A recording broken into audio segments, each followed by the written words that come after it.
The multi-store model is a way of representing how our memory works, not this kind of model.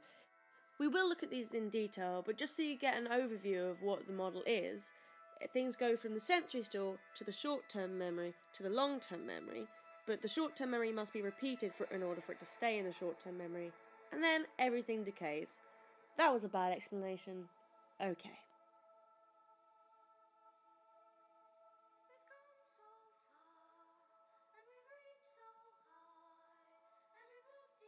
The sensory register is the area where information is held at each of the 5 senses. The information held here is very large, however most of this gets no attention, and so disappears from the sensory register within milliseconds.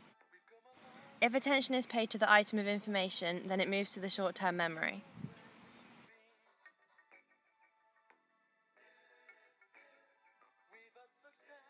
There is an iconic and echoic register.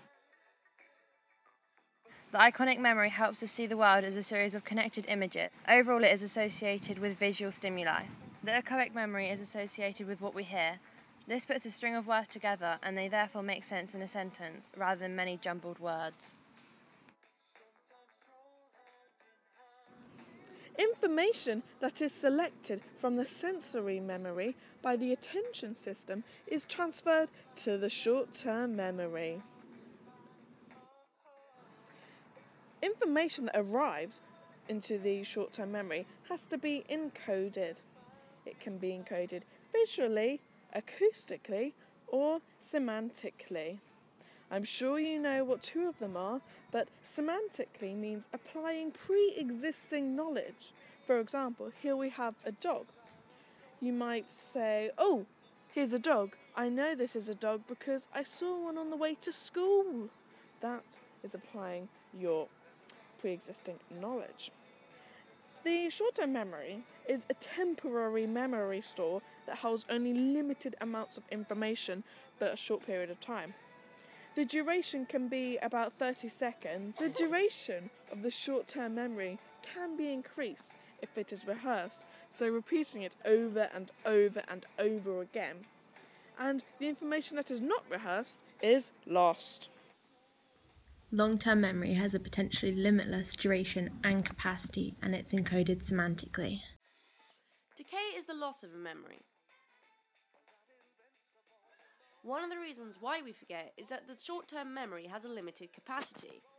So, if we look at these little circles, the blue ones are your existing memory and the yellow ones are the new ones.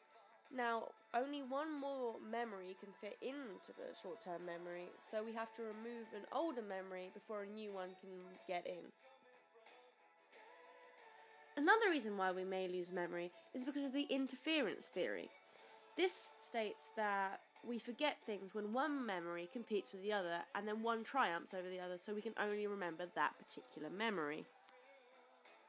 Retrieval failure is where we have difficulty recalling information because we don't have the correct retrieval cues. For example, if we didn't have this pull cue here, we wouldn't be able to knock the memory out of where it's hiding and into our brains. Not really, that's the best I could do it as a diagram. There are 2 types of retrieval decay. Context-dependent forgetting is where we forget something because we lack the appropriate surroundings, and state-dependent forgetting is when you're not in the same emotional state as you were when you made the memory initially.